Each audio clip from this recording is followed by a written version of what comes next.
ಓ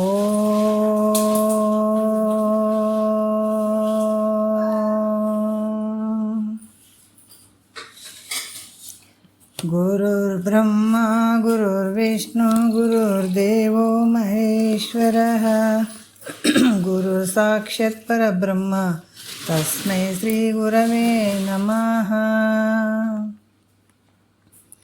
ಧ್ಯಾನಮೂಲ ಗುರುಮೂರ್ತಿ ಪೂಜ್ಯಮೂಲ ಗುರುಪಾದ ಮಂತ್ರಮೂಲ ಗುರುವಾಕ್ಯಂ ಮುಕ್ತಿಮೂಲೋ ಗುರುಕೃಪಾ.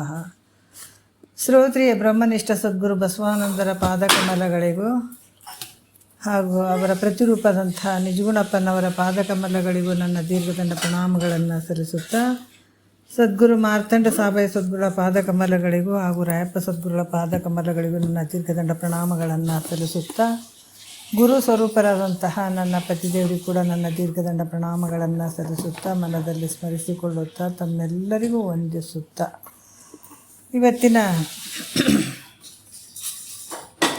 ನಿಜಗುಣರು ರಚಿಸಿದಂಥ ಕೈವಲ್ಯ ಪದ್ಧತಿ ಒಳಗೆ ಜ್ಞಾನ ಪ್ರತಿಪಾದನಾ ಸ್ಥಳ ನಡೆದದ. ಈ ಜ್ಞಾನ ಪ್ರತಿಪಾದನಾ ಸ್ಥಳದಲ್ಲಿ ಎರಡನೆಯ ಪದವನ್ನು ಆಧಾರದ ವಿಷಯ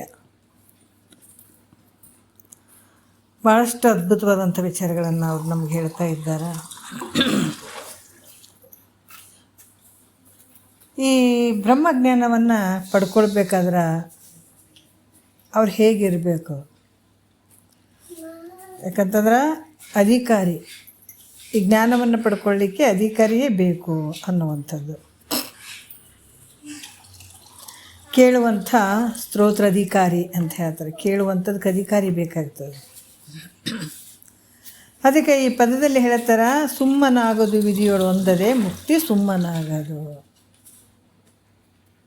ಭಾಳಷ್ಟು ಅದ್ಭುತವಾಗಿ ಹೇಳ್ತಾರೆ ನೋಡ್ರಿ.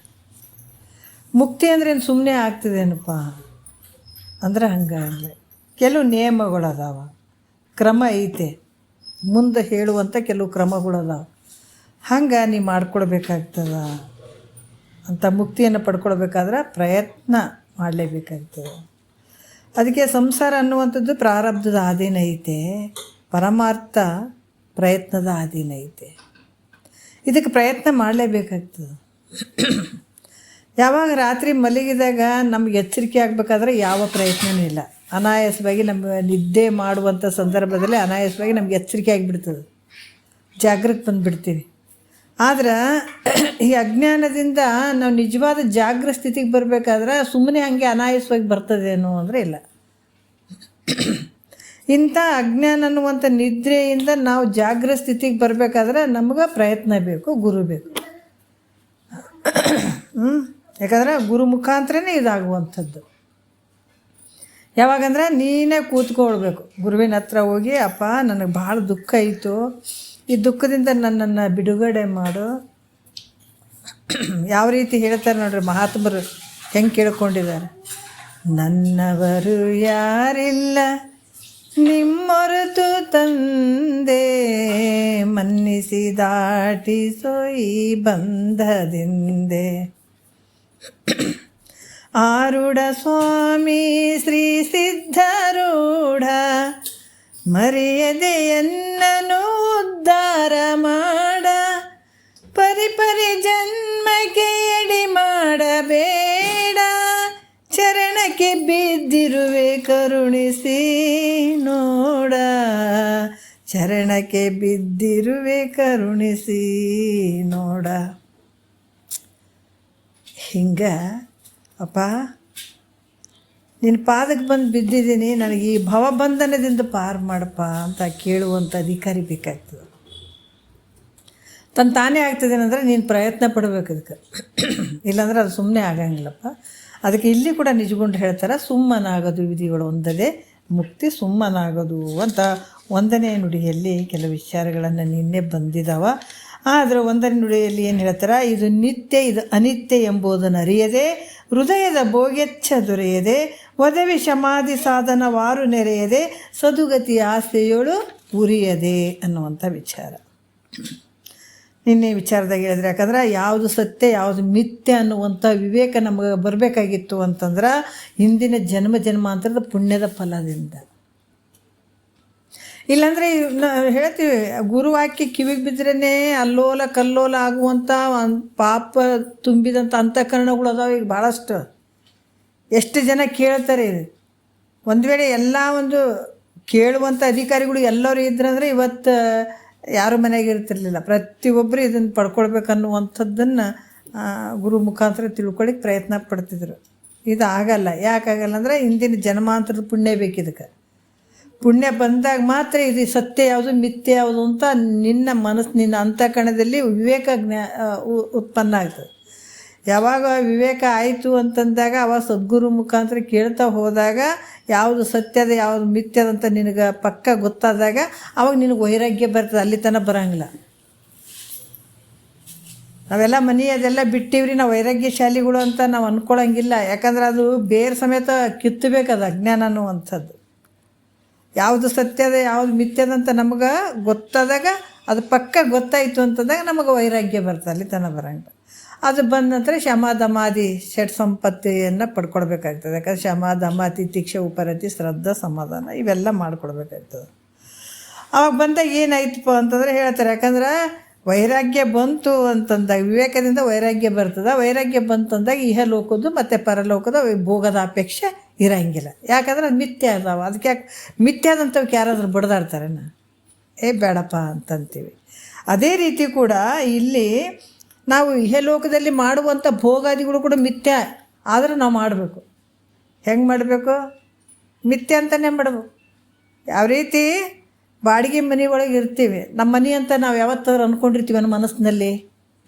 ಒಂದಲ್ಲ ಒಂದು ಸಲ ನಾವು ಬಿಟ್ಟು ಹೋಗ್ಬೇಕಪ್ಪ. ಈಗ 1 ತಿಂಗಳು ಇರ್ತೀವಿ, 2 ತಿಂಗಳು ಇರ್ತೀವಿ, ಅಥವಾ ವರ್ಷ ಇರ್ತೀವಿ, 2 ವರ್ಷ ಇರ್ತೀವಿ.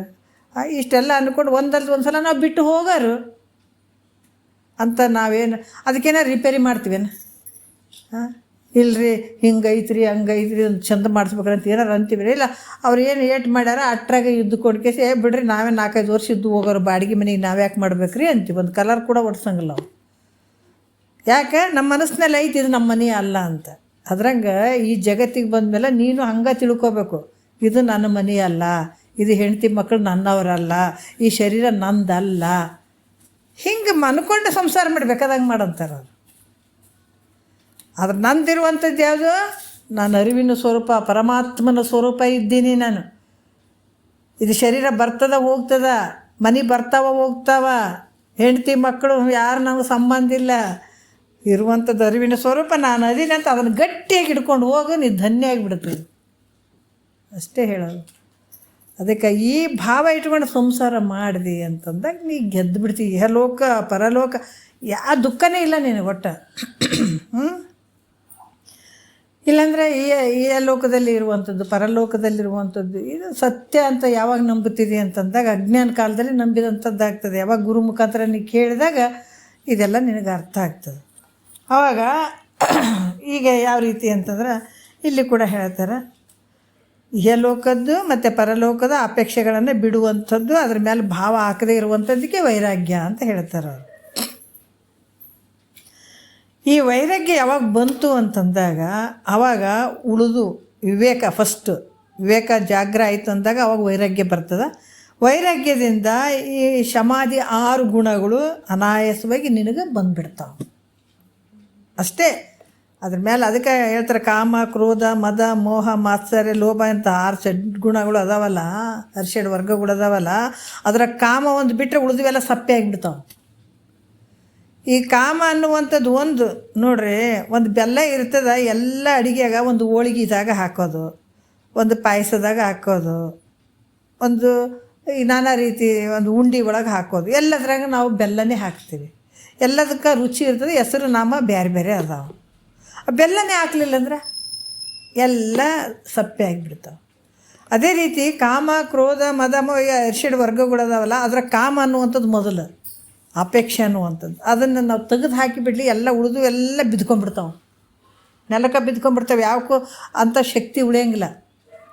ನಮ್ಗೆ ಅಪೇಕ್ಷೆ ಇರಲಿಲ್ಲ ಅಂದ್ರೆ ಮುಗಿದೋಯ್ತಲ್ಲ, ಮುಂದಿಂದ ಏನೈತೆ ಹೇಳ್ರಿ.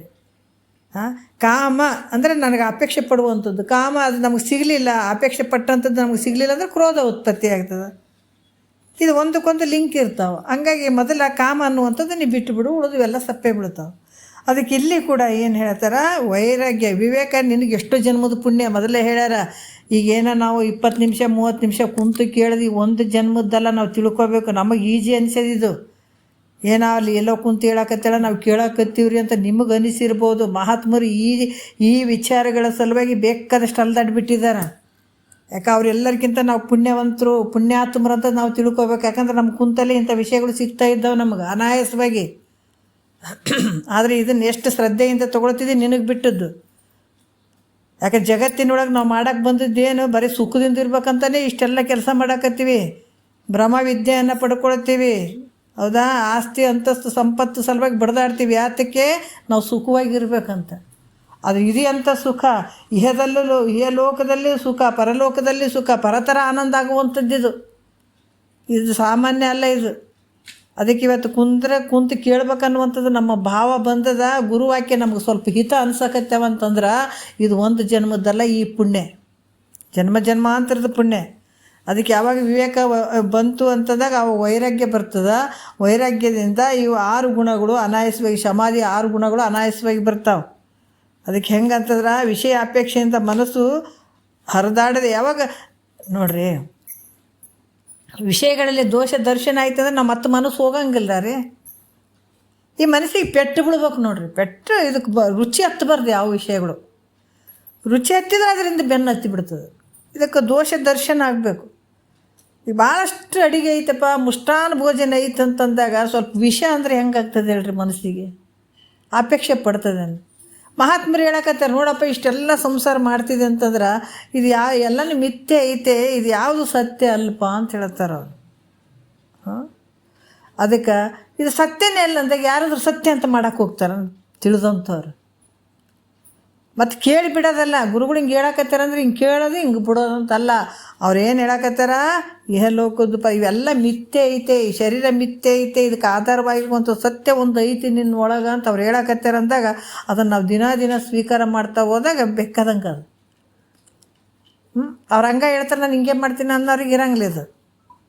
ಅದಕ್ಕೆ ಇಲ್ಲೇನು ಹೇಳ್ತಾರ, ಯಾವುದು ಇವೆಲ್ಲ ವಿಷಯಾದಿಗಳು ಸುಳ್ಳದಾವ, ಇವು ಯಾವ ಶಾಶ್ವತ ಅಲ್ಲ ಅಂಥೇಳಿ ವಿಷಯದ ಅಪೇಕ್ಷೆ ಮಾಡಿ ಈ ಮನಸ್ಸು ಏನು ಹರಿದಾಡ್ತಿರ್ತದಲ್ಲ, ಯಾವಾಗ ಈ ವಿಷಯಗಳನ್ನು ಕೇಳಿ ಯಾವುದು ಈ ವಿಷಯಗಳು ಯಾವ ಸತ್ಯ ಅಲ್ಪ ಅಂತ ಮನಸ್ಸಿಗಾದಾಗ ಆ ಮನಸ್ಸು ಹರಿದಾಡದೆ ನಿಂತು ನಿಶ್ಚಿಂತೆಯಾಗಿರುವಂಥದ್ದು.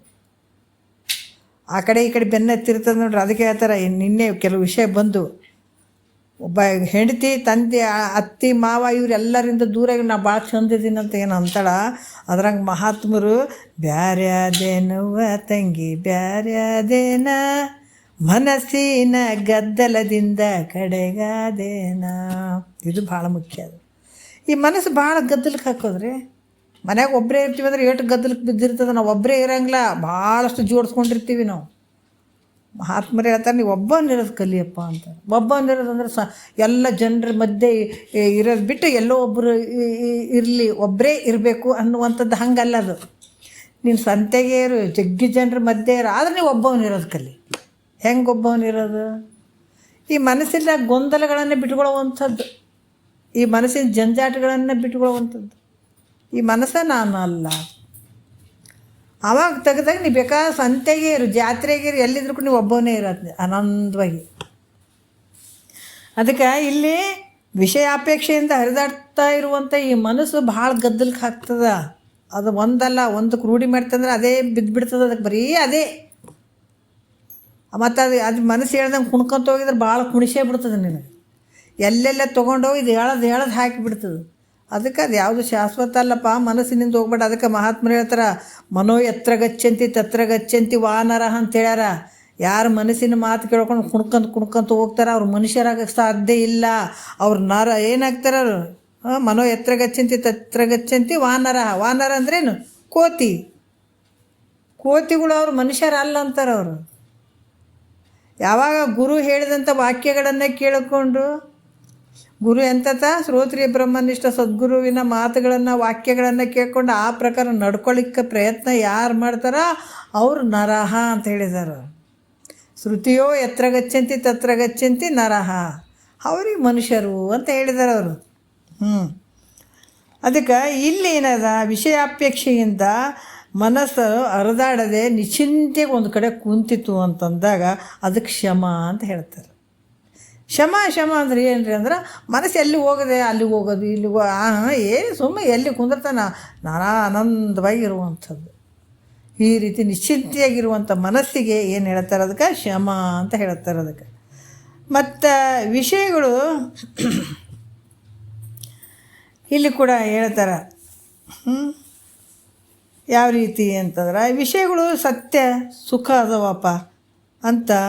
ಈಗ ಬುದ್ಧಿಯಿಂದ ಮನಸ್ಸು ಚಂಚಲಾಗಿತ್ತು, ವಿಷಯಗಳೇ ಶಾಶ್ವತ ಅದಾವ ಅವೇ ಸುಖ ಅದಾವ ಅನ್ನುವಂಥದ್ದು ರೀತಿಯಿಂದ ಬುದ್ಧಿ ಏನಾಗಿತ್ತು, ಮನಸ್ಸು ಚಂಚಲಾಗಿತ್ತು. ಯಾವಾಗ ಅವ ಅಸುಖ ಅಂದ್ರೆ ಅನಿತ್ಯದಿಂದ ಕೂಡ್ಯಾವ, ಇದು ಸುಖವಾದಂಥದ್ದು ಅಲ್ಲ ಅಂತ ತಿಳಿದ ಕಾರಣ ಅವುಗಳ ಕಡೆ ಮನಸ್ಸು ನಮಗೆ ಹೋಗದೇ ಇದ್ದಾಗ ಮನಸ್ಸು ಆ ಹೃದಯದಲ್ಲೇ ನಿಂತು ಬಿಡ್ತದೆ. ಅವ ಅಸತ್ಯದಿಂದ ಕೂಡಿದಾವ, ಅದ್ರಾಗ ಸುಖ ಇಲ್ಲ ಅಂತ ಕೇಳಿದಾಗ ಹೇಳ್ತಾರೆ ಗುರುಗಳು, ನೋಡ್ರಪ್ಪ ಪರಮಾರ್ಥ ಅನ್ನುವಂಥದ್ದು ಒಂದು ಬಿಂದುವಿನಷ್ಟು ಕಷ್ಟ ಅದ, ಬೆಟ್ಟದಷ್ಟು ಸುಖ ಅದ ಅಂತ. ಆ ಸಂಸಾರ ಅನ್ನುವಂಥದ್ದು ಬಿಂದುವಿನಷ್ಟು ಸುಖ ಅದ, ಬೆಟ್ಟದಷ್ಟು ಕಷ್ಟ ಅದಂತ. ಮತ್ತು ನಾವು ಯಾವ್ದು ಆರಿಸ್ಕೊಳ್ಬೇಕಿದ್ರಾಗ? ಹಾಂ, ಹೌದಲ್ಲ? ಹಾಗಾಗಿ ಇಲ್ಲಿ ಕೂಡ ಯಾವಾಗ ಅನಿತ್ಯದಿಂದ ಕೂಡಿದಾವ, ಅಸುಖದಿಂದ ಕೂಡಿದ ವಿಷಯಾದಿಗಳು ಅಂತ ತಿಳ್ಕೊಂಡು ಹೋದಾಗ ಕಡೆಗೆ ಮನಸ್ಸು ಹೃದಯದಲ್ಲಿ ನಿಲ್ಲುತ್ತದೆ. ಈ ರೀತಿ ಏನಾಗ್ತದೆ, ಇದಕ್ಕೆ ಶಮ ಅಂತ ಕೂಡ ಅನಿಸ್ಕೊಳ್ತದೆ. ಮತ್ತು ಈ ಬಾಹ್ಯದಲ್ಲಿ ಹೊರಗಡೆ ಇರುವಂಥ ಇಂದ್ರಿಯಗಳು ಏನದಾವ, ದಶೇಂದ್ರಿಯಗಳು ಅಂದ್ರೆ ಈ ಸ್ತೋತ್ರ, ತ್ವಕ್ಕು, ಜಿಹ್ವ, ಘ್ರಾಣ, ನೇತ್ರ, ಇವು ಸಂಸ್ಕೃತ ಶಬ್ದಗಳು. ಸಂಸ್ಕೃತ ಅಂದರೆ ದೇವತೆಯ ಭಾಷೆ ಅದು. ಸ್ತೋತ್ರ ಅಂದರೆ ಕಿವಿ, ತ್ವಕ್ಕು ಅಂದ್ರೆ ಚರ್ಮ, ಜಿಹ್ವ ಅಂದ್ರೆ ನಾಲಿಗೆ ರುಚಿ ನೋಡೋದು, ಸ್ತೋತ್ರ ತ್ವಕ್ಕು ಜಿಹ್ವ. ಘ್ರಾಣ ಅಂದರೆ ಮೂಗು ವಾಸನೆ ನೋಡೋದು, ಸ್ತೋತ್ರ ತ್ವಕ್ಕು ಜಿಹ್ವ ಘ್ರಾಣ. ನೇತ್ರ ಅಂದರೆ ರೂಪ ನೋಡುವಂಥದ್ದು. ಇವು ಇಂದ್ರಿಯಗಳು, ಬಾಹ್ಯೇಂದ್ರಿಯಗಳು. ಬರೀ ವರ್ಮುಖನೇ ಆಗಿದ್ದಾವೆ ನೋಡ್ರಿ, ಇವೆಲ್ಲ ವರ್ಮುಖ ಆಗಿದ್ದಾವೆ. ಕಣ್ಣು ರೂಪನ ನೋಡ್ತದೆ, ಕಿವಿ ಕೇಳ್ತದೆ, ಬಾಹ್ಯದಲ್ಲಿರುವಂಥ ಒಂದು ಉಷ್ಣ ಅಥವಾ ಶೀತ ಇದ್ದದ್ದು ಇದು ಚರ್ಮ ಬಿಸಿಯಾದಂಥದ್ದು ತಣ್ಣಗಾದಂಥದ್ದು ಸ್ಪರ್ಶ ಮಾಡ್ತದೆ, ರುಚಿ ನೋಡ್ತದೆ, ವಾಸನೆ ನೋಡ್ತದೆ. ಇವೆಲ್ಲ ಇಂದ್ರಿಯ. ಮತ್ತು ಕರ್ಮೇಂದ್ರಿಯಗಳು, ವಾಕ್ ಅಂದ್ರೆ ಮಾತಾಡುವಂಥದ್ದು, ಪಾಣಿ ಅಂದರೆ ಹಿಡಿಯುವಂಥದ್ದು, ವಾಕ್ ಪಾಣಿ. ಮತ್ತು ಪಾದ ನಡೆಯುವಂಥದ್ದು, ವಾಕ್ ಪಾಣಿ ಪಾದ ನಡೆಯುವಂಥದ್ದು. ಇವು ಕೆಲಸ ಮಾಡ್ತಾರೆ ನೋಡ್ರಿ ಇಂದ್ರಿಯಗಳು.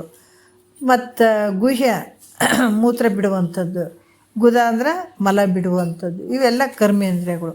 ಈ 10 ದಶೇಂದ್ರಿಯಗಳು. ಈ 10 ದಶೇಂದ್ರಿಯಗಳ ಒಂದು ನಿಗ್ರಹ ಏನಿರ್ತದೆ ಇದು ದಮೆ ಅಂತ ಅನಿಸ್ಕೊಳ್ತದೆ. ದಮ ಅಂತ ಅನಿಸ್ಕೊಳ್ತದೆ. ಇದೇನು ಅನಿಸ್ಕೊಳ್ತದೆ? ದಮ ಅಂತ ಅನಿಸ್ಕೊಳ್ತದೆ. ಮತ್ತು ಇವು ಯಾಕಂತಂದ್ರೆ ಈ ಯಾವ ರೀತಿ ಅಂತಂದ್ರೆ ವಿಷ ಮಿಕ್ಸ್ ಆಗ್ಯದ ಅನ್ನುವಂಥ ಪಕ್ವಾನ್ನ ಮೃಷ್ಟಾನ್ನ ಭೋಜನ ಕಂಡರೂ ಕೂಡ ಅದನ್ನು ನಾವು ನೋಡ್ತೀವೇನೋ ಅಂದ್ರೆ ನೋಡಂಗಿಲ್ಲ, ಒಳ್ಳೆ ನೋಡಂಗಿಲ್ಲ. ಅದ್ರಂಗೆ ಶಬ್ದಾದಿ ವಿಷಯಗಳು ಕೂಡ ದುಃಖ ಮಿಶ್ರಿತಗಳಾಗಿದ್ದಾವೆ. ಈಗ ಏನಂದ್ರೆ ಪಕ್ವಾನ್ನ ಅಂದರೆ ಮೃಷ್ಟಾನ್ನ ಭೋಜನದಲ್ಲಿ ವಿಷ ಮಿಶ್ರಿತ ಆಗ್ಯದ ಅಂತಂದ್ರೆ ಅದನ್ನು ನಾವು ತಿರುಗಿ ಕೂಡ ನೋಡಂಗಿಲ್ಲ. ಅದೇ ರೀತಿ ಕೂಡ ಈ ಶಬ್ದಾದಿ ವಿಷಯಗಳು ಯಾವುದು? ಶಬ್ದಾದಿ ವಿಷಯಗಳು ಯಾವುದು? ಶಬ್ದ, ಸ್ಪರ್ಶ, ರೂಪ, ರಸ, ಗಂಧ. ಇವು ಹೆಂಗದಾವಪ್ಪ ಅಂದ್ರೆ ಅವು ದುಃಖದಿಂದ ಕೂಡಿದಾವೆ, ದುಃಖ ಮಿಶ್ರಿತವಾಗಿದ್ದಾವೆ. ಇದ್ರಾಗ ಶಬ್ದ, ಸ್ಪರ್ಶ, ರೂಪ, ರಸ, ಗಂಧ ಇವನ್ನೆಲ್ಲ ತಿಳ್ಕೊಂಡು ಇವುಗಳಿಂದ ಬಿಡುಗಡೆ ಆಗುವಂಥದ್ದು, ಇವುಗಳ ಮೇಲೆ ಭಾವ ಹಾಕದೇ ಇರುವಂಥದ್ದು, ಇದರಿಂದ ನಿವೃತ್ತಿ ಆಗಿರುವಂಥದ್ದಕ್ಕೆ ಏನು ಹೇಳ್ತಾರೆ? ಉಪರತಿ ಅಂತ ಹೇಳಿಸ್ಕೊಳ್ತೀವಿ. ಉಪರತಿ ಅಂದರೆ ಏನೇ ಇದ್ರೂ ಕೂಡ ಮನಸ್ಸು ಆ ಕಡೆ ಹೋಗದೇ ಇರುವಂಥದ್ದು. ಅವೆಲ್ಲ ದುಃಖ ಮಿಶ್ರಿತ ಇದ್ದಂಗೆ ಅದಾವಂತ ಅದು ಬಯಸ್ತಾ ಇರುವಂಥದ್ದು ಉಪರತಿ. ಮತ್ತು ಶೀತ, ಉಷ್ಣ ಇವು ಹೆಂಗದಾವ ಅಂದ್ರೆ ಸುಖ, ದುಃಖ ಇವೆಲ್ಲವುಗಳನ್ನು ಸೈರಣೆ ಮಾಡ್ಕೊಳ್ಳುವಂಥದ್ದು. ಸುಖನೇ ಇರಲಿ, ದುಃಖನೇ ಇರಲಿ. ನೋಡಿರಿ, ಇವು ಮೊದಲು ಮೆಟ್ಲುಗಳು. ಇವು ನಮ್ಗೆ ಸುಖ ಬಂದ್ರೆ ಜಾಸ್ತಿ ಹಿಗ್ಗಿ ಬಿಡೋದಲ್ಲ, ದುಃಖ ಬಂದ್ರೆ ಕುಗ್ಗೋದಲ್ಲ. ಸುಖ ದುಃಖ.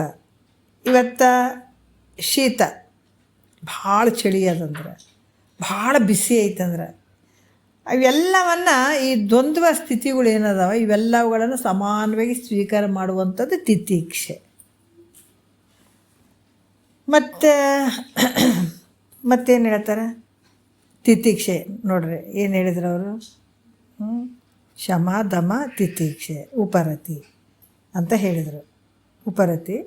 ಆಮೇಲೆ ಈಗ ಈ ಕಾಮ ಕ್ರೋಧಾದಿಗಳಿಂದ ಅರಿಷಡ್ ವರ್ಗಗಳು ಏನದಾವ 6, ಇವು ಮನಸ್ಸನ್ನು ಕಲುಷಿತ ಮಾಡ್ತಾವೆ. ಮನಸ್ಸನ್ನು ಗದ್ದಲಕ್ಕೆ ಹಾಕೋದೇ ಈ ಷಡ್ಗುಣ ವೈರಿಗಳು. ಕಾಮ ಕ್ರೋಧ ಮದ ಮೋಹ ಮತ್ಸರ ಇವು ಮನಸ್ಸನ್ನು ಭಾಳ ಗದ್ದಲಕ್ಕೆ ಹಾಕಿಬಿಡ್ತಾವೆ ಇವು. ಅದಕ್ಕೆ ಈ ಮನಸ್ಸನ್ನು ಏನಂದ್ರೆ ಈಗ ನೋಡ್ಬೇಕ್ರಿ, ಯಾಕಂದ್ರೆ ಈ ಮಾರ್ಗದಾಗ ಹೋದಾಗ ಈ ಸ್ವಲ್ಪ ರೂಢಿ ಮಾಡ್ಕೋಬೇಕು ಮನಸ್ಸಿಗೆ. ಯಾರಾದರೂ ಜೋರು ಬೈತಿರ್ತಾರಲ್ಲ, ಎಷ್ಟೇ ಬೈಲಿ ಈ ಯುದ್ಧದಾಗ ನಾವು ಗೆಲ್ಲುತ್ತೀವಿ, ಒಂದು ಕತ್ತಿ ಹಿಡ್ಕೊಂಡು ನಾವು ಗೆಲ್ಲುತ್ತೀವಿ. ಎಲ್ಲರೂ ಒಂದು ರುಂಡ ಚೆಂಡಾಡಿ ಬಿಟ್ಟು ಅವ್ರದ್ದೆಲ್ಲ ನಾವು ತೊಗೊಂಡು ಬರ್ತೀವಿ, ಏನೋ ಆಸ್ತಿ ಸಂಪತ್ತೆಲ್ಲವನ್ನು ನಾವು ಅದನ್ನು ದಂಡೆತ್ತಿ ಅದನ್ನೆಲ್ಲ ಕಬಳಿಸ್ಕೊಂಡು ಬರ್ತೀವಿ. ಅದು ಯುದ್ಧದಾಗ ಗೆದ್ದು ಬಂದರು ಅಂತೀವಿ. ನಿಜವಾದ ಯುದ್ಧ ಅಂದರೆ ನಮ್ಮಲ್ಲಿ ಅದ. ಹೆಂಗಂದ್ರೆ ಮಹಾತ್ಮರು ಹೇಳ್ತಾರೆ ನೋಡಿ, ಪ್ರತಿಯೊಂದು ಕಾಮ ಕ್ರೋಧಾದಿಗಳನ್ನು ಜಯಿಸುವಂಥದ್ದು, ಅಷ್ಟಮದಗಳನ್ನು ಜಯಿಸುವಂಥದ್ದು, ಈಗ ಅಹಂಕಾರ ಮಮಕಾರವನ್ನು ಜಯಿಸುವಂಥದ್ದು.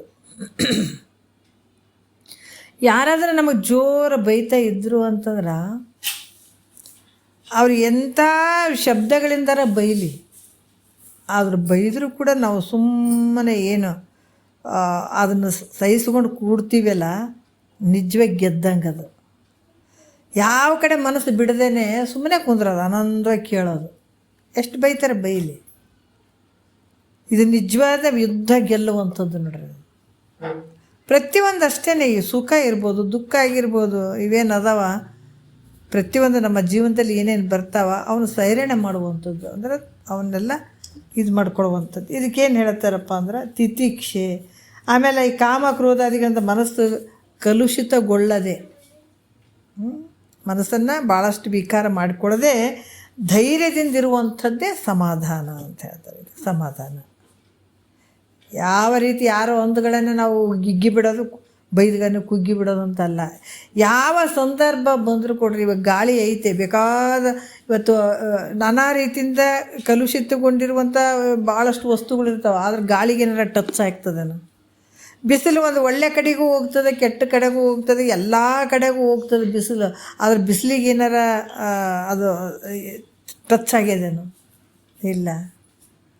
ಅದಕ್ಕೆ ಈ ಜಗತ್ತಿನ ಬೈಲಿಗೆ ಇಷ್ಟೆಲ್ಲ ಅದಾವ, ಬೈಲು ಏನಾರ ಕೂಡ್ಕೊಂಡದನ ಏನಾರ? ಇಲ್ಲ. ಅದ್ರಂಗ ನಿನ್ನಲ್ಲಿ ಕೂಡ ಈ ಕಾಮ ಕ್ರೋಧಾದಿಗಳಿದ್ರು ಕೂಡ ಅವು ಕೂಡ ನಿನಗೆ ಸಂಬಂಧ ಇಲ್ಲ. ಅವು ಈ ರೀತಿ ಇದ್ದುಕೊಂಡು ಮನಸ್ಸನ್ನು ಯಾವಾಗಲೂ ಕಲುಷಿತ ಮಾಡಿಕೊಳ್ಳದೇನೆ ಧೈರ್ಯದಿಂದಿರುವಂಥದ್ದು ಸಮಾಧಾನ. ಬೇಕಾದಷ್ಟಿರಲಿ, ಅದ್ರ ಕಡೆ ನಿನ್ನ ಮನಸ್ಸು ಹೋಗೋದು ಬೇಕಾಗಿಲ್ಲ. ಮತ್ತು ಗುರುವೇದಾಂತ ವಾಕ್ಯಗಳಲ್ಲಿ ಇದು ಭಾಳ ಮುಖ್ಯ. ಗುರು ಮತ್ತು ವೇದಾಂತ. ಗುರು ಅಂದರೆ ಯಾರು? ಶ್ರೋತ್ರಿಯ ಬ್ರಹ್ಮನಿಷ್ಠ ಸದ್ಗುರುಗಳು.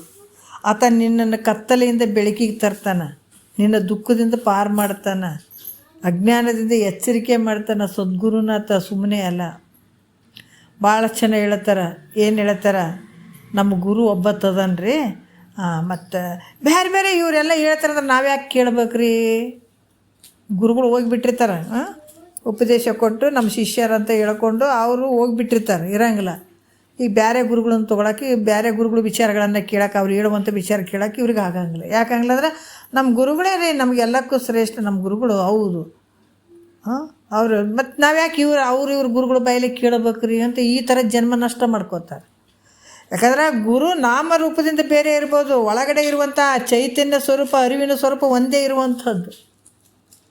ಆ ತತ್ವ ಬಲ್ಲಂಥ ಜ್ಞಾನಿ ನಾಮರೂಪದಿಂದ ಬೇರೆ ಬೇರೆ ಇದ್ರೂ ಕೂಡ ಒಳಗಡೆ ಇರುವಂಥ ಶಕ್ತಿ ಒಂದೇ, ಆ ಚೈತನ್ಯ ಒಂದೇ, ಅರಿವಿನ ಸ್ವರೂಪ ಒಂದೇ. ಅದೇ ಗುರು ನಾಮದಿಂದ ನಾಮರೂಪದಿಂದ ಹೋಗ್ಯಾನಾದರೂ ಕೂಡ ನಿನ್ನ ಗುರುನೇ ಈ ರೂಪವಾಗಿ ಬಂದಾನಂತ ಯಾಕೆ ಕೇಳಂಗಿಲ್ಲ ನೀನು?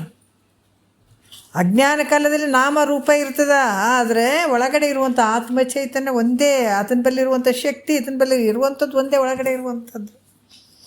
ಅದಕ್ಕೆ ಈ ರೀತಿಯಿಂದ ಏನಂತಂದ್ರೆ ವೇದಾಂತ, ಗುರು ವೇದಾಂತ ವಾಕ್ಯಗಳಲ್ಲಿ ನಂಬಿಕೆ ಇರುವಂಥದ್ದು. ನಮಗೆ ಹೇಳ್ತಿದ್ರು ಗುರು, ಯಾಕಂತಂದರೆ ಯಾರೇ ಕೇಳಬೇಕಂದ್ರೂ ಕೂಡ ಇಲ್ಲಿ ಗುರುಗಳು ಬೇರೆ ಇಲ್ಲ, ಎಣ್ಸಂಗಿಲ್ಲ. ಆ ಗುರುಗಳು ಈ ಗುರುಗಳು ಅಂತ ಎಣ್ಸಂಗಿಲ್ಲ. ಎಲ್ಲ ಗುರು ಒಬ್ಬನೇ ಇರುವಂಥ ಅರಿವಿನ ಸ್ವರೂಪ ಒಂದೇ ಇರುವಂಥದ್ದು. ಅದಕ್ಕೆ ಅಂಥ ವೇದ ಅಂತಂದರೆ ವೇದದ ಅಂತ್ಯದ ಭಾಗ ಇದು. ನಾವು ಇದನ್ನೇನು ನೋಡಕತ್ತೀವಲ್ಲ, ವೇದದ ಅಂತ್ಯದ ಭಾಗ, ನಿಗಮ ಭಾಗ ಅಂದರೆ ಜ್ಞಾನದ್ದಿದು ಭಾಳ ಶ್ರೇಷ್ಠವಾಗಿರುವಂಥದ್ದು. ಅದಕ್ಕೆ ಗುರು ವೇದಾಂತ ವಾಕ್ಯಗಳಲ್ಲಿ ನಂಬಿಕೆ ಇಡುವಂಥದ್ದು. ನಮಗೆ ನಂಬಿಕೆ ಬಂತಂದ್ರೆ ನಾವು ಧನ್ಯರು, ಭಾಳ ಧನ್ಯರು. ಅದಕ್ಕೆ ಟಕ್ ಟಕ್ ಟಕ್ ನೋಡ್ರಿ, ದೇವರು ಗುರು ಸುಳ್ಳಾಡ್ತಾನೇನ್ರಿ ಯಾವತ್ತಾದ್ರೆ? ಈ ರೀತಿ ಯಾವಾಗ ಆತನ ವಾಕ್ಯಗಳು ಬಂದು ಅಂದ್ರೆ ನಾವು ಟಕ್ಕಂತ ಹಿಡಿದು ಬಿಡಬೇಕು. ಅದು ಒಂದು ಸಲ ಗುಳಿಗೆ ತೊಗೊಂಡ್ರೆ ಮೈಗೆ ನೋಡ್ರಿ ಹತ್ತಿ ಬಿಡ್ತಾವೆ. ಗುಳಿಗೆ ಹತ್ತೇವ್ರಿ ಮೈಗೆ ಅಂತೀವಲ್ಲ, ಹಂಗೆ ಗುರುವಾಕ್ಯನೂ ಮೈಗೆ ಹತ್ತಿ ಬಿಡ್ಬೇಕು. ಆತ ಹೇಳ್ತಾನೆ, ಏನು ಹೇಳ್ತಾನೆ ನೋಡ್ರಿ, ಜ್ಞಾನಕ್ಕೆ ಬಂದದಕ್ಕಾಗಿ ಕೆಲವು ವಿಚಾರಗಳನ್ನು ಹೇಳಬೇಕಾಗ್ತದೆ. ತತ್ವಮಸಿ ವಾಕ್ಯ, ತತ್ವಮಸಿ ನೀನೇ ಪರಮಾತ್ಮ ಅಂದಾಗ ನಮ್ದೆಲ್ಲ ಹೋಗೇ ಬಿಡ್ಬೇಕು ಅಜ್ಞಾನ. ಅಲ್ಲಿ ದೇವ್ರು ಇಲ್ಲಿ ದೇವ್ರು ಅನ್ನೋದು ಹೋಗೇ ಬಿಡಬೇಕು. ಯಾಕಂದ್ರೆ ದೇವ್ರು ಇರೋದು ಒಬ್ಬತ್ತನೇ.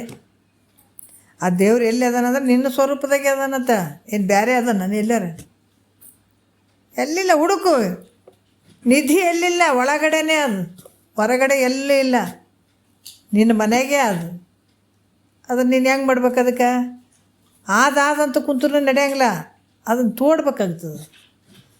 ಮನೆಯೆಲ್ಲ ಏನು ಟೈಲ್ಸ್ ಗೀಲ್ಸ್ ಹಾಕಿ ಮಾಡಿದ್ದೆಲ್ಲ ತೋಡಿ ಇರುವಂಥ ಬಂಗಾರವನ್ನು ತೊಗೊಳ್ಬೇಕಾದ್ರೆ, ಯಾಕಂದ್ರೆ ಫಸ್ಟು ನಂಬಬೇಕು. ಇಲ್ಲಿ ನಿಧಿ ಆದಂತ ಹೇಳ್ಯಾರಪ್ಪ, ಇದು ಐತೆ ಅಂತ ನಾವು ತಿಳ್ಕೊಬೇಕು. ಅದು ನಂಬಿಕೆ ಬರಬೇಕಲ್ಲಿ. ಬಂದು ಇಲ್ಲಿ ಐತಪ್ಪ ಅಂತ ಕುಂದ್ರೋದಲ್ಲ, ಮತ್ತು ಆ ಗುದ್ಲಿ ಸಲಿಕೆ ಅವೆಲ್ಲ ತೊಗೊಂಡು ಮನೆಯನ್ನು ಅಗಿಬೇಕು. ಅಗದಾಗ ಮಾತ್ರ ಆ ನಿಧಿ ಸಿಗ್ತದೆ, ಇಲ್ಲಾಂದ್ರೆ ಸಿಗಂಗಿಲ್ಲಲ್ಲ. ಅದೇ ರೀತಿ ಕೂಡ ಇಲ್ಲಿ ಗುರು ಹೇಳ್ತಾನೆ, ತತ್ವಮಸಿ ವಾಕ್ಯ ಹೇಳಿದ್ನಂದ್ರೆ ಟಕ್ಕಂತ ನಾವು ಗೊತ್ತು ಮಾಡ್ಕೊಂಬಿಡ್ಬೇಕು.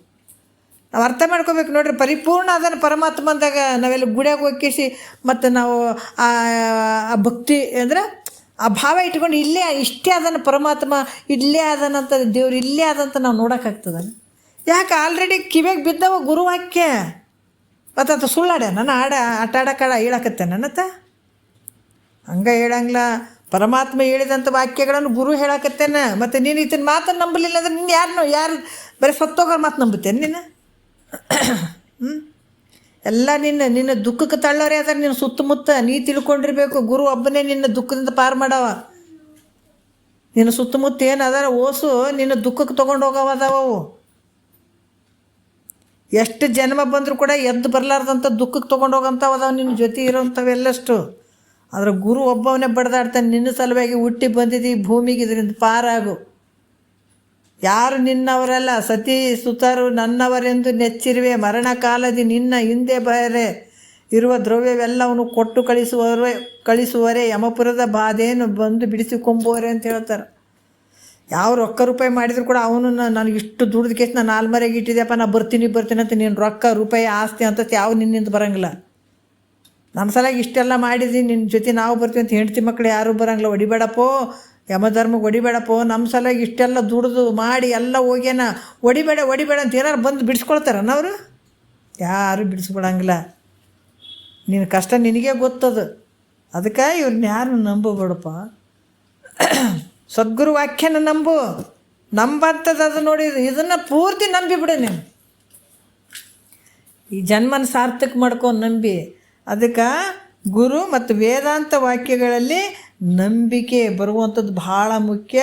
ಆ ನಂಬಿಕೆ ಇಟ್ಕೊಳ್ಳುವಂಥದ್ದಕ್ಕೆ ಏನಿರ್ತದೆ. ಈಗ ನೋಡ್ರಿ, ನಾವು ರೊಕ್ಕ ಅದಿರ್ಲಾರ್ದವ್ರು ದರಿದ್ರ ಅಂತೀವಿ. ಅವಕ್ಕೆ ಏನು ರೀ ಭಾಳ ಎಷ್ಟು ದರಿದ್ರ ರೀ ಅವರು, ಭಾಳ ಬಡತನ ಐತ್ರಿ ಅವಕ್ಕೆ ತು ಅಂತೀವಿ, ಹೌದಿಲ್ಲ? ಕೆಲವ್ರನ್ನೆಲ್ಲ ನೋಡಿದಾಗ, ಆ ಭಿಕ್ಷಾಗಾರನವರೆಲ್ಲ ನೋಡಿದಾಗ. ಆದ್ರೆ ಯಾವಾಗ ಗುರು ಮತ್ತು ವೇದಾಂತದ ಮೇಲೆ ನಂಬಿಕೆ ಇರಲಾರ್ದವನೇ ದರಿದ್ರ, ಅವನೇ ಬಡವ ಜಗತ್ತಿನೊಳಗೆ. ಭಾಳಷ್ಟು ಬಡವ ಅಂದರೆ ಅವನೇ. ಯಾಕಂದ್ರೆ ಗುರುವಿನ ಮೇಲೆ ನಂಬಿಕೆ ಇಲ್ಲ, ಈ ಶಾಸ್ತ್ರದ ಮೇಲೆ ನಂಬಿಕೆ ಇಲ್ಲ ಅಂದ್ರೆ ಅವನಷ್ಟು ದರಿದ್ರನೇ ಯಾರಿಲ್ಲ ಅಂತಾರೆ ಮಹಾತ್ಮರು. ಅದಕ್ಕೆ ದುಷ್ಟರು ಅಂತ ಹೇಳ್ತಾರೆ ಅವ್ರು. ಹಂಗೆ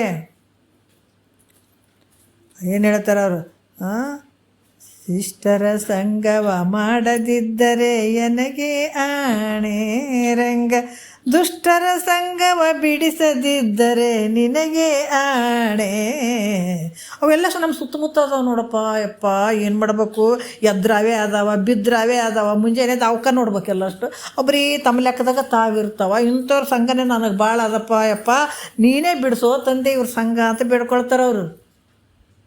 ಹಾಂ, ಹಾಗಾಗಿ ಇಲ್ಲಿ ಬಡವ್ರು ಯಾರಪ್ಪ ಮಹಾತ್ಮರ ದೃಷ್ಟಿಲಿ ಅಂದ್ರೆ, ಯಾರು ಗುರುವಿನ ಮಾತುಗಳನ್ನು, ವೇದದ ವಾಕ್ಯಗಳನ್ನು ಯಾರು ನಂಬಂಗಿಲ್ಲ ಅವನೇ ದರಿದ್ರ, ಮತ್ತು ಅವರೇ ಬಡವರು, ಅವರೇ ಬೇಡ್ಕೊತಿದಾರ ಅಂತ ತಿಳ್ಕೊಬೇಕು. ಅಷ್ಟು ಕನಿಷ್ಠಕ್ಕೆ ತೊಗೊಂಡು ಹೋಗ್ತಾರೆ ಅವರು. ಯಾಕಂದ್ರೆ ನಂಬಿಕೆನೇ ಇರಲಿಲ್ಲ ಅಂದರೆ ನಿನ್ನ ಜೀವನ ಎಲ್ಲ ವ್ಯರ್ಥ ಅಲ್ಲೋ. ಪರಮಾತ್ಮನ ಮೇಲೆ ನಂಬಿಕೆ ಇಲ್ಲನ ನಿನಗೆ? ಪರಮಾತ್ಮ ಹೇಳ್ದಂಥ ವಾಕ್ಯದ ಮೇಲೆ ನಂಬಿಕೆ ಇಲ್ಲನ? ಸಗುಣ ರೂಪವಾಗಿ ಬಂದಿದ್ದಾನಲ್ಲ ಪರಮಾತ್ಮ ಆತನ ಮೇಲೆ, ಆತ ಹೇಳುವಂಥ ವಾಕ್ಯದ ಮೇಲೆ ನಂಬಿಕೆ ಇಲ್ಲ ನಿನಗೆ? ಯಾವುದೋ ನಂಬುತ್ತಿದ್ದೀನಿ ನೀನು. ಅದಕ್ಕೆ ಪರಮಾತ್ಮ ಹೆಂಗೆ ಅದನಪ್ಪ, ಪರಿಪೂರ್ಣ ಅದನ ಪರಮಾತ್ಮ ಅಂದಾಗ. ಕಿಟ್ಟು ಕಟ್ಟು ಅಲ್ಲಿ ಅದನ ಇಲ್ಲಿ ಅದನ ಅಂತ ಹೋಗ್ತೇನೆ ಎಲ್ಲ ದೇವ್ರು ನೋಡಕ್ಕೆ ಓದಿದ್ರೆ ಮೂರ್ಖ ಅಂತಾರೆ ನಿನಗೆ. ಗುರು ಏನು ಹೇಳಿದಾನ? ಪರಿಪೂರ್ಣ ಅದನ ಪರಮಾತ್ಮ ಅಂತ ಹೇಳಿದಾನ ಅಂತಂದಾಗ ಇಟ್ಟೇ ಕೇಳಾರ್ದವ್ರು ಇರಲಪ್ಪ, ಅಜ್ಞಾನಿಗಳು ಅದಾರ, ಅವ್ರು ದೇವರಲ್ಲಿ ಅಲ್ಲಿ ಇಲ್ಲಿ ಗುಡಿ ಗುಂಡಾರ್ದಾಗ ದೇವ್ರು ಅದಾರ ಹೋಗ್ಯಾರ ಅಂತೇಳಿ ಅಂದ್ಕೊಳ್ಳೋಣ. ಯಾಕಂದ್ರೆ ಅವಕ್ಕೇನು ಗೊತ್ತಿಲ್ಲ, ಅದಕ್ಕೆ ಅವ್ರು ಹೋಗಿ ಕೇಳಕತ್ತಾರಪ್ಪ ಅಂತ ಅನ್ಬೋದು. ಆದರೆ ಗುರುವಾಕ್ಯ ನಿನಗೆ ಕಿವಿಗೆ ಬಿದ್ದಾವ, ಕೇಳಿನೂ ಮಾಡ್ತೇನೆ ನೀನು. ಹಾಂ, ಎಷ್ಟು ಜನ್ಮ ಬೇಕು ನಿನಗೆ ಮತ್ತೆ? ಅದಕ್ಕೆ ನಾಯಿ ನರಿ ಹಂಗೆ ಸತ್ತು ಹೋಗಿಬಿಡ್ತಿದ್ದಿ. ಹಾಂ, ಅದಕ್ಕೆ ಗುರುವಾಕ್ಯದ ಮೇಲೆ ನಂಬಿಕೆ, ಗುರುವಾಕ್ಯ ಮತ್ತು ವೇದಾಂತದ ಮೇಲೆ ನೀನು ನಂಬಿಕೆ ಇರುವಂಥದ್ದು ಏನು ಅನಿಸ್ಕೊಳ್ತದೆ, ಅದು ಶ್ರದ್ಧೆ ಅಂತ ಅನಿಸ್ಕೊಳ್ತದೆ. ಈ ಶ್ರದ್ಧೆ ಬರ್ಬೇಕು ನಮಗೆ. ಮನ್ಯಾಗ ಒಂದು ಗ್ರಂಥ ನೋಡ್ರಿ, ಗುರು ಅಂತಂದ್ರೆ ಪರಮಾತ್ಮನ ಸ್ವರೂಪ ಅಂತ ತಿಳ್ಕೊಳ್ಬೇಕು. ನಿಜವಾಗಿ ಆ ಒಂದು ಶಕ್ತಿ, ಅದು ವ್ಯಕ್ತಿ ಅಂತ ನೋಡಬಾರ್ದು. ಗುರುವಿಗೆ ಯಾವತ್ತು ಒಂದು ಶಕ್ತಿ ಅಂತ ನೋಡಬೇಕು. ವ್ಯಕ್ತಿ ಅಂತ ನೋಡಿದವ ನರ್ಕಕ್ಕೆ ಹೋಗ್ತಾನವ. ಒಬ್ಬ ತತ್ವ ಬಲ್ಲಂಥ ಜ್ಞಾನಿಗೆ ಒಬ್ಬ ಮನುಷ್ಯ ಅಂತ ನೋಡಿದವ ನರ್ಕಕ್ಕೆ ಹೋಗ್ತಾನವನು. ಗುರು ಒಬ್ಬ ಶಕ್ತಿ, ಸಾಮಾನ್ಯ ಅಲ್ಲ. ಅದಕ್ಕೆ ನೀನಿಟ್ಟ ನೆಲವೇ ಸುಕ್ಷೇತ್ರ ಅಂತ ಹೇಳಿದ್ದಾರೆ. ನಿಜವಾಗಿ ನಿನ್ನೆ ಅಪ್ಪಾಜಿ ಬಂದಿದ್ರು ನಮ್ಮ ಮನೆಗೆ. ಗುಲ್ಬರ್ಗದಲ್ಲಿ ಏನೋ ಕೆಲಸ ಇತ್ತಂತ ಅವರಿಗೆ. ಹಾಗೆ ಅಮ್ಮನ ನೋಡ್ಕೊಂಡು ಹೋಗೋಣ ಅಂತ ಬಂದಿದ್ದರು. ಯಾರು? ಸಿದ್ಧಾರೂಢರ ಅಪ್ಪಾಜಿ, ಅಭಿನವ ಸಿದ್ಧಾರೂಢರ ಅಪ್ಪಾಜಿ ಗುರುಗಳು ಬಂದಿದ್ದರು. ಬಟ್ ನಿಜವಾಗಿ ಸಿದ್ಧಾರೂಢರೇ ಬಂದರು, ಸಿದ್ಧಾರೂಢ ಗುರುಗಳೇ ಬಂದ್ರಪ್ಪ ಅಂತನ್ನುವಂಥ ಆ ಒಂದು ಸಂಭ್ರಮ ನನಗಾಯಿತು. ಸಾಮಾನ್ಯ ಅಲ್ಲ, ಒಂದು ಶಕ್ತಿ. ಯಾಕಂದ್ರೆ ಆ ಒಂದು ಹೇಳ್ತಾರಲ್ಲ, ಸಗುಣ ರೂಪದಲ್ಲಿರುವಂಥ ಪರಮಾತ್ಮ ಗುರು ಅಂದರೆ ಸಾಮಾನ್ಯ ಅಲ್ಲ. ಅದಕ್ಕೆ ಕೆಲವೊಂದು ವಿಚಾರಗಳನ್ನು ಅವ್ರು ಕೂಡ ಹೇಳಿದರು. ಒಂದು 1/2 hour ಹೇಳಿದರು ಕೆಲವು ವಿಚಾರಗಳನ್ನು. ಹೇಳುವಂಥದ್ದೇನು, ನಿನಗೆಲ್ಲನೂ ಐತಿ, ನೀನು ಹುಟ್ಟಿ ಬಂದಿದ್ದಿ ಭೂಮಿಗೆ ಅಂದರೆ ನೀನು ಬೇಕಾದ್ದನ್ನು ಪಡ್ಕೊಳಕ್ಕೆ ಸಾಧ್ಯ ಅದು ನೀ ಪ್ರಯತ್ನ ಮಾಡಿದಾಗ. ಅದಕ್ಕೆ ಈ ಒಂದು ಗುರು ವೇದಾಂತ ವಾಕ್ಯಗಳಲ್ಲಿ ನಂಬಿಕೆ ಏನಿರ್ತದಲ್ಲ, ಇದು ದೊಡ್ಡ ಶ್ರೀಮಂತಿಕೆ ಇದು. ಅದಕ್ಕೆ ಗುರುವಿನ ಬಳಿ ನಾವು ಯಾವ ರೀತಿ ನಡ್ಕೊಳ್ತೀವಿ, ಆ ಭಗವಂತನ ಸ್ವರೂಪ ಅಂತ ನಡ್ಕೊಳ್ಳುವಂಥದ್ದು ಒಂದು. ನಾವು ಯಾವುದೋ ಒಂದು ಗ್ರಂಥಗಳ ಮೇಲೆ ಇರುವಂತಹ ಒಂದು ಭಾವ, ಇವೆಲ್ಲ ಗ್ರಂಥಗಳಂದ್ರೆ ಸುಮ್ಮನೆ ಅದಾವೆ. ನಾವು ಅದಕ್ಕೆ ಪುಸ್ತಕಗಳು ಅನ್ನಂಗಿಲ್ಲ. ಈ ಗ್ರಂಥಗಳಿಗೆ ಹೃದಯ ಗ್ರಂಥಿಯನ್ನು ಬಿಡಿಸುವಂತಕ್ಕ ಗ್ರಂಥಗಳು ಅಂತ ಹೇಳ್ತಾರೆ ಅವ್ರಿಗೆ ಇವಕ್ಕೆಲ್ಲ. ಅದಕ್ಕೆ ಇದ್ರ ಮೇಲೆ ಕೂಡ ನಾವು ಭಕ್ತಿ ಭಾವದಿಂದ ನೋಡುವಂಥದ್ದು, ಗುರುವಾಕ್ಯವನ್ನು ತೊಗೊಳ್ಳುವಂಥದ್ದು, ಇದೆಲ್ಲ ಏನಾಗ್ತದಪ್ಪ ಅಂದರೆ ಇದು ಶ್ರದ್ಧೆ ಅಂತ ಅನಿಸ್ಕೊಳ್ತದೆ. ಇದು ಮುಮುಕ್ಷತ್ವ ಭಾವ ಬಂದಂಥವ್ರು ಇವನ್ನೆಲ್ಲ ಮಾಡಿಕೊಳ್ಳೇಬೇಕು. ಮತ್ತು ಗುರುದೇವರುಗಳಲ್ಲಿ ಅನುರಾಗದಿಂದಿರುವಂಥದ್ದು, ಗುರು ಮತ್ತು ದೇವರು ಇವುಗಳಲ್ಲಿ ಹೆಂಗಂದ್ರೆ ಅನುರಾಗ, ಭಾಳಷ್ಟು ಪ್ರೇಮದಿಂದ ಭಕ್ತಿಯಿಂದ ಇರುವಂಥದ್ದು ಇದು ಭಕ್ತಿ ಅಂತ ಅನಿಸ್ಕೊಳ್ತದೆ. ಇವು 6 ಕೂಡಿ ಸಮಾಧಿ ಸೆಟ್ ಸಂಪತ್ತಿ ಅಂತ ಹೇಳ್ತಾರೆ ಅವರು. ಈ 6 ಗುಣಗಳನ್ನು ಮಾಡ್ಕೊಳ್ತಾರೆ, ಇವು ಪಡ್ಕೊಳ್ತಾರೆ ನೋಡಿರಿ. ಇವು ಪ್ರಯತ್ನ ಪಟ್ಟು ತೊಗೊಳ್ಬೇಕು. ಇದು ನೋಡಿರಿ, ಬರೀ ರೊಕ್ಕ ಗಳಿಸೋದು, ನೀನು ಹೆಂಗಾರ ಗಳಿಸ್ಬೋದು, ಇದು ಯಾರಿಗೇನು ಒಡೆದಾರ ಗಳಿಸ್ಬೋದು, ದೋಚರ ಗಳಿಸ್ಬೋದು, ಕಳ್ತನ ಮಾಡಿ ಗಳಿಸ್ಬೋದು, ಹೌದಲ್ಲ. ಏನಾರ ಮಾಡಿ ಗಳಿಸ್ಬೋದು. 4 ಮನೆ ಕಟ್ಟಿದಾಗ ಏನು ಮಾಡಿ ಗಳಿಸ್ಯಾನೇನು ಯಾರಿಗೆ ಗೊತ್ತು. ಆದರೂ ಕೂಡ ಏನು ಹುಷಾರು ರೀ, 4 ಮನೆ ಕಟ್ಸಿಬಿಟ್ಟಾನ. ನಮ್ಮ ಗುರುಗಳು ಹಂಗೆ ಅಂತಿದ್ರು. ಅಲ್ಲ, 1 ವರ್ಷದ ಹಿಂದುಗಡೆ ಆ ವ್ಯಕ್ತಿಗೆ ಏನೂ ಇರಲಿಲ್ಲ ಅಂತ ಅವ್ರು ಹೇಳ್ತಿದ್ರು ನಮಗೆ ಕೆಲವೊಂದು ವಿಷಯಗಳು. 1 ವರ್ಷ 2 ವರ್ಷದಿಂದ ನೋಡಿದ್ರೆ ಆ ವ್ಯಕ್ತಿಗೆ ಏನಿರಲಿಲ್ಲ. ನಾವೇನು ನೋಡ್ತೀವಿ, ನೋಡ್ರಿ ಎಂಥ ಮನೆ ಕಟ್ಟಾರ, ಏನು ಸುದ್ದಿ, ಎಷ್ಟು ಶ್ರೀಮಂತ ಆಗಿಬಿಟ್ಟನ್ರಿ, ಬಲು ಹುಷಾರಾಗಿಬಿಟ್ಟನ್ರಿ ಅಂತ ನಾವು ನೋಡ್ತೀವಿ ಅಜ್ಞಾನಿಗಳು. ಅದ್ರ ಮಹಾತ್ಮರ ದೃಷ್ಟಿ ಹೆಂಗಿರ್ತದಂದ್ರೆ, ಅಲ್ಲ 1 ವರ್ಷ 2 ವರ್ಷದಿಂದ ಏನಿರಲಾರ್ದಂಥ ವ್ಯಕ್ತಿ 1 ವರ್ಷದಾಗ ಇಷ್ಟೆಲ್ಲ ಮಾಡಿಬಿಟ್ಟನಂದ್ರೆ ಈತ ಎಷ್ಟು ಪಾಪ ಮಾಡಿರ್ಬೇಕಪ್ಪ, ಹೆಂಗೆ ಗಳಿಸಿರ್ಬೇಕು, ಯಾವ ರೀತಿ ಬಂತು ಅದು ಅಂದರೆ ಈ ಲೆಕ್ಕ ಹಾಕ್ತಿದ್ರು ಅವರು. ಅದು ಕೆಲವು ನ್ಯಾಯಯುತವಾಗಿ ಇರ್ಬೋದು, ಅನ್ಯಾಯದಿಂದನೂ ಇರ್ಬೋದು, ಯಾವ ರೀತಿ ಆದರೂ ಇರ್ಬೋದು. ನ್ಯಾಯಯುತವಾಗಿತ್ತಂದ್ರೆ ಭಾರಿ ಪುಣ್ಯ, ಅನ್ಯಾಯದಿತ್ತಂದ್ರೆ ಅದು ಪಾಪದ್ದು ಅಲ್ವಾ. ಹಂಗಾಗಿ ಇಲ್ಲಿ ಕೂಡ ಏನು ಹೇಳ್ತಾರ, ಈ 6 ಗುಣಗಳನ್ನುವಂಥದ್ದು ನಿಜವಾದ ಸಂಪತ್ತು. ಇದು ಅದು ನೀ ಕಟ್ಟಿದ್ದು ಒಂದು ಸ್ವಲ್ಪ ದಿವಸ ಅನುಭವಿಸ್ಬೋದು, ಎಂದಾದರೂ ಒಂದು ದಿವಸ ನೀವು ಬಿಟ್ಟು ಹೋಗೋದೇ. ಅದು ಏನೇ ಮಾಡಿದರೂ ಕೂಡ ನೀವು ಒಂದು ದಿವಸ ಬಿಟ್ಟು ಹೋಗೋದು. ಆದರೆ ಇವು 6 ಗುಣಗಳು ಅದಾವಲ್ಲ, ಈ ಸಂಪತ್ತಿನಿಂದ ಕೂಡಿದಂಥ ಮನುಷ್ಯನಿಗೆ ಯಾವ ವಿಪತ್ತು ಬರಂಗಿಲ್ಲ ಅಂತ ನೋಡ್ರಿ. ಯಾಕಂದ್ರೆ ಈ ಗುಣ ಅನ್ನುವಂಥ ಸಂಪತ್ತಿನಿಂದ ಕೂಡಿದಂಥ ವ್ಯಕ್ತಿಗೆ ಯಾವ ವಿಪತ್ತು ಬರೋದಿಲ್ಲ ಅಂತ ಹೇಳ್ತಾರೆ. ಯಾವ ಕಷ್ಟವೂ ಇಲ್ಲ ಇವು 6 ಗುಣಗಳನ್ನು ಮಾಡಿಕೊಂಡಂಥ ವ್ಯಕ್ತಿಗೆ. ಅದಕ್ಕೆ ಇವೆಲ್ಲವೂ ಯಾರಿಗೆ ಬೇಕಪ್ಪ ಅಂದ್ರೆ, ಮೋಕ್ಷವನ್ನು ಬಯಸುವಂಥ ಮುಮುಕ್ಷಿಗೆ ಭಾಳ ಮುಖ್ಯ. ಇವು ನಾವು ಅರ್ಥ ಮಾಡ್ಕೋಬೇಕು. ವಿವೇಕ, ವೈರಾಗ್ಯ, ಶಮ, ದಮ, ತಿತಿಕ್ಷೆ, ಉಪರತಿ, ಶ್ರದ್ಧಾ, ಸಮಾಧಾನ, ಇವನ್ನೆಲ್ಲ ಮಾಡ್ಕೊಂಡ್ರ ಇಂಥವು ಯಾರಿಗೆ ಬೇಕಂದ್ರೆ, ಮೋಕ್ಷವನ್ನು ಬಯಸುವಂಥ ಮುಮುಕ್ಷಿಗೆ ಅವಶ್ಯಕವಾಗಿ ಬೇಕೇ ಬೇಕು. ಮತ್ತು ಇವತ್ತು ಕೇಳೋಣಂದ್ರೆ 1-2 ದಿವಸ ಹೋಗ್ಲಿ, ಮುಂದೆ ನೋಡೋಣ್ರಿ. ಭಾಳ ಜನ ಹೇಳ್ತಾರೆ, ಇನ್ನು ನಾವು ಭಾಳ ಸಣ್ಣವ್ರು ಅದೀವಿ, ಮಕ್ಕಳು ಭಾಳ ಸಣ್ಣವ್ರು ಅದಾರ, ಅವರೆಲ್ಲ ಓದಿಸ್ಬೇಕು, ಬರ್ಸ್ಬೇಕು, ಮದುವೆ ಮಾಡಬೇಕು, ಭಾಳ ಜವಾಬ್ದಾರಿ ಅದಾವ, ಮತ್ತು ಹೀಗೆ ಪಡ್ಕೊಂಡ್ರಿ ಹೆಂಗ್ರಿ, ಇದೆಲ್ಲ ಆಗಂಗಿಲ್ಲ ಬಿಡ್ರಿ ನಮ್ಮ ಕೈಲೇ ಅಂತಾರೆ. ಇಂಥವ್ರು ಭಾಳ 99% ಅದಾರ. ಇಂಥವ್ರು ಎಲ್ಲ 1% ಮಾತ್ರ ಏಟೇ ವಯಸ್ಸಿರ್ಲಪ್ಪ, ನಾವು ಕೇಳಿ ಗೆದ್ದು ಬಿಡ್ಬೇಕು ಅಂತ ಭಾಳಷ್ಟು ಜನ ಅಂತಾರೆ. ಅಂದ್ರೆ ಸ್ವಲ್ಪ ಜನ ಅವರು. ಕೆಲವರು ಇವ್ರು ಏನು ಮಾಡ್ತಾರಂದ್ರೆ, ಇನ್ನೂ ಮಕ್ಕಳು ಸಣ್ಣವ ಓದಿಸಿ ಬರ್ಸಿ ಆಮೇಲೆ ಅಂದ್ರೆ ನಿನ್ನ ಸಲುವಾಗಿ ಆಯುಷ್ಯ ಇನ್ನೂ ಕೊಟ್ಕೊಂತ ಕುಂದಿರ್ತಾನೆ ಪರಮಾತ್ಮ ಅಲ್ಲ, ಸಪ್ರೇಟ್ ಕೊಡ್ತಾನೆ ನಿನಗೆ. ಅದಕ್ಕೆ ನಾಳೆ ಮೋಕ್ಷವನ್ನು ಪಡೆಯೋಣ ಅಂತ ಆಲಸ್ಯ ಮಾಡುವಂಥದ್ದು ಏನಿರ್ತದೆ, ಮಂದ ಬುದ್ಧಿ ಅದು. ನಾಳೆ ನೋಡೋಣ, ನಾಡ್ದು ನೋಡೋಣ ಅನ್ನುವಂಥದ್ದು, ವಯಸ್ಸಾದ ಮೇಲೆ ನೋಡುವಂಥದ್ದು. ಎಲ್ಲ ಕಳ್ಕೊಂಡೇ ಬಿಟ್ಟಿರ್ತೀನಿ, ಇನ್ನೇನು ವಯಸ್ಸಾದ್ಮೇಲೆ ಕೇಳೋಕ್ಕಾಗ್ತದೆ ನಿನಗೆ. ಬರೇ ಮನಸ್ಸಿನಲ್ಲಿ ಇವೇ ತುಂಬ್ಕೊಂಡು ಕುಂತಿರ್ತಿದ್ದಿ, ಇನ್ನು ಇವು ಹೋಗ್ತಾವೆ ನಿನ್ನ ವಿಚಾರಗಳು ವಯಸ್ಸಾದ್ಮೇಲೆ ಕೇಳೋಕ್ಕ ಅಲ್ಲ.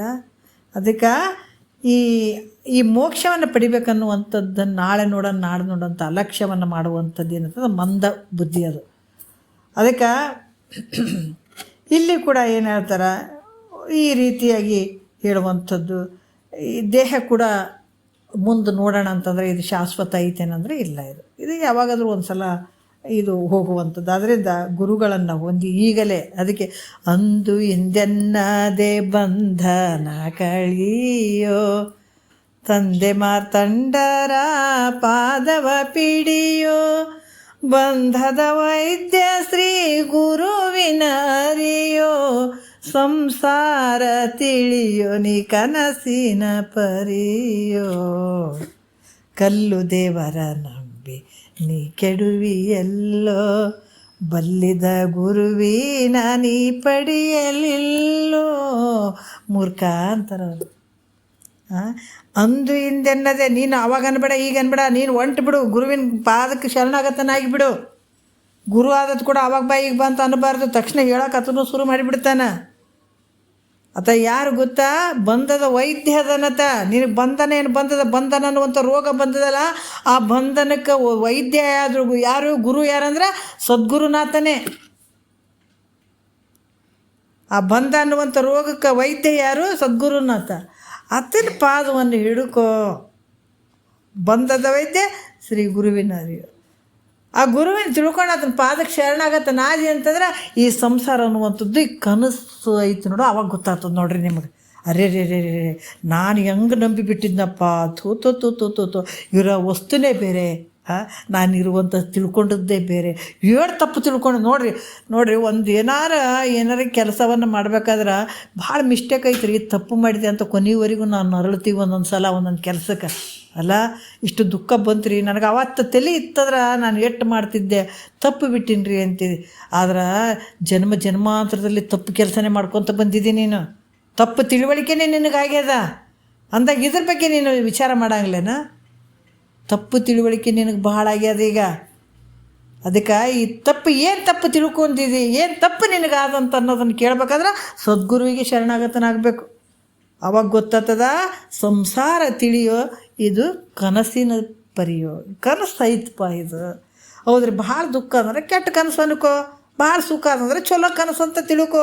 ಆದ್ರೆ ಇರುವಂಥ ಸ್ಥಿತಿನೇ ಬೇರೆ ಅದ. ನೀನು ಅದನ್ನು ತಿಳ್ಕೊಳ್ಳೋದಕ್ಕೆ ಇದು ಬೇಕು ನೋಡ್ರಿ. ಇದು ಪ್ರತಿ ದಿವಸ ನಾವು ಮಾಡಾಕತ್ತೀವಲ್ಲ, ನಮ್ಮ ನಿಜವಾದ ಇರುವಿಕೆನೇ ಬೇರೆ ಐತೆ.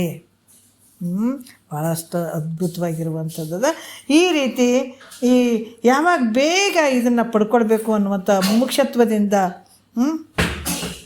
ಈ ಮಂದ ಬುದ್ಧಿಯಿಂದ ಬಿಟ್ಟು ತೀವ್ರವಾಗಿ ಇದನ್ನು ಪಡ್ಕೊಳ್ಬೇಕು ಅನ್ನುವಂಥ ಭಾವ ಬರುವಂಥದಕ್ಕೆ ಇದು ತೀವ್ರ ಮುಮುಕ್ಷೆ ಅಂತ ಹೇಳ್ತಾರೆ. ಬೇಗ ಪಡ್ಕೊಳ್ಬೇಕಪ್ಪ, ಯಾವುದು ನಮಗೆ ವಯಸ್ಸು ಬೇಡ, ಎಂಥದ್ದು ಬೇಡ, ನಮ್ದು ಎಷ್ಟೇ ಕಡಿಮೆ ಇರಲಿ ಹೆಚ್ಚಿರಲಿ ಏನೇ ಇರಲಿ, ಒಟ್ಟಿಗೆ ನನ್ನ ತಲೆಗೆ ಬಂದದ್ದು ತಿಳ್ಕೊಬೇಕನ್ನುವಂಥದ್ದು ನಾನು ತಕ್ಷಣದಲ್ಲೇ ಶುರು ಮಾಡ್ತೀನಿ, ತಕ್ಷಣದಲ್ಲೇ ನಾನು ಇದನ್ನು ಕೇಳೋಕ್ಕೆ ಶುರು ಮಾಡ್ತೀನಿ ಅನ್ನುವಂಥ ಭಾವ ಬರೋದು ತೀವ್ರ ಮುಮುಕ್ಷ ಅಂತ ಹೇಳ್ತಾರೆ. ಯಾವ ರೀತಿ ಬೆಂಕಿ ಎತ್ತಿದಾಗ ಒಬ್ಬರೇ ಓಡೋಗ್ಬಿಡ್ತೀವಿ ನೋಡ್ರಿ, ಯಾರನ್ನ ಬೇಕಲ್ಲ. ಯಾಕಂದ್ರೆ ನೀರಲ್ಲಿ ಮುಳುಗಿದಂಥ ವ್ಯಕ್ತಿ ನಾನು ಕಾಪಾಡಿ ಅಂತಾನೆ. ಅದ್ರ ಮನೆಯವ್ರು ಚಿಂತೆ ಮಾಡ್ತಾನೆ, ಮಕ್ಕಳು ಚಿಂತೆ ಮಾಡ್ತಾನೆ, ರೊಕ್ಕ ರೂಪಾಯಿ ಆಲ್ಮರೆಗೆ ಇಟ್ಟಿನಂತಾನೆ, ಹೊಲ ಮನೆ ಬಿಟ್ಟಿನಂತಾನೆ, ಏನು ನೆನಪರಂಗಿಲ್ಲ ನಾನು ಬದುಕಿಸ್ರಿ ಅನ್ನೋದು ಒಂದೇ ಗುರಿ ಇರ್ತದಲ್ಲ. ಅದ್ರಂಗೆ ನಾನು ಈ ಜಗತ್ತು ಬೇಡ, ಇವ್ಯಾವ ಬೇಡಪ್ಪ ನನಗೆ, ನಾನು ಪಾರು ಮಾಡಿಬಿಡುವಂತನ್ನುವಂಥ ಭಾವ ಏನು ಬರ್ತದೆ, ಇದು ಭಾಳ ತೀವ್ರ ಒಂದು ಮುಮುಕ್ಷತ್ವ ಅಂತ ಹೇಳಿಸ್ಕೊಳ್ತದೆ. ಈ ರೀತಿ ಇದು ವಿವೇಕಾದಿ 4 ಸಾಧನಗಳಿಂದ ಕೂಡಿದವನು ಈ ಜ್ಞಾನಕ್ಕೆ ಅಧಿಕಾರಿ ಆಗ್ತಾನ ಅಂತ ಕೂಡ ಹೇಳುತ್ತಾರೆ ಅವರು. ಮುಂದೂ ಕೂಡ ಭಾಳ ವಿಶೇಷವಾದಂಥ ವಿಚಾರಗಳದಾವೆ. ಯಾಕಂದರೆ ಇದು ಒಂದು ಟೈಮ್ ಬಿಟ್ಟರೆ ಮತ್ತು ಬೇರೆ ಕಡೆ ಬರೀ ಅಜ್ಞಾನಕ್ಕೆ ತೊಗೊಂಡೋಗೋ ಜನನೇ ಇರ್ತಾರೆ, ಬರೀ ಅದ್ರಾಗೆ ಇರ್ತೀವಿ ನಾವು. ಹಾಗಾಗಿ ಗುರು ಹೇಳಿದಂಥ ವಾಕ್ಯಗಳನ್ನು ಸ್ವಲ್ಪ ಬಚ್ಚಿಟ್ಕೊಳ್ಬೇಕು. ಯಾರಾದ್ರೂ ನಮ್ಗೆ ಸ್ವಲ್ಪ ರೊಕ್ಕ ಪಕ್ಕ ಬಂತಂದ್ರೆ ನಾವು ಯಾರಿಗೂ ತೋರಿಸ್ಲಾರ್ದು ಆಲ್ಮರೆಗೆ ಇಡ್ತೀವಿಲ್ಲ, ಇಟ್ಟು ಕೇಸಿ ನಾವು ಬರೀ ಅದನ್ನು ನೋಡ್ತೀವಿ, ಇವ್ಸ್ ರೊಕ್ಕವ ಅಂತ ಮನಸ್ಸಿನಾಗೆ ಇಟ್ಕೊಂಡು ಬರೀ ಅದೇ ಜಪ ಮಾಡ್ತಿರ್ತೀವಲ್ಲ. ಅದ್ರಂಗೆ ಈ ಗುರುವಾಕ್ಯ ಅನ್ನುವಂಥದ್ದು ಕೂಡ ರೊಕ್ಕ ರೂಪಾಯಿ ಇದ್ದಂಗೆ, ಆಸ್ತಿ ಇದ್ದಂಗೆ ಇದೇನು ದಿನ ಪ್ರತಿ ದಿವಸಗಳು ವಿಷಯಗಳು ಬರ್ತಾವಲ್ಲ, ಅವ್ನು ಸ್ವಲ್ಪ ಒಳಗೆ ಬಚ್ಚಿಟ್ಕೋಬೇಕು. ಇಟ್ಕೊಂಡು ಅವನ್ನ ನೆನಪು ಮೆಲುಕು ಹಾಕ್ತಾ ಇರಬೇಕು. ಮತ್ತು ಮತ್ತು ನಾಳೆಗೆ ಮತ್ತು ವಿಷಯಗಳು ಮತ್ತೆ ಹೇಳ್ತಾರಲ್ಲ, ಮತ್ತು ಅವನ್ನ ತೊಗೊಳ್ಬೇಕು, ಮತ್ತು ಅವು ಬಚ್ಚಿಟ್ಕೊಂಡು ಅವನ್ನ ಸ್ವಲ್ಪ ಮೆಲುಕು ಹಾಕುವಂತ ಇರಬೇಕು. ಹಿಂಗೆ ಈ ರೀತಿ ಇರುವಂಥದ್ದು ನಾಳೆ ನೋಡೋಣ. ಮತ್ತೆ 2ನೇ ನುಡಿ ಇಟ್ಕೊಂಡು 1-2 ಗುರುಗಳು ಪಾದಕ್ಕೆ ಅರ್ಪಿಸಿ ಹಾರವು.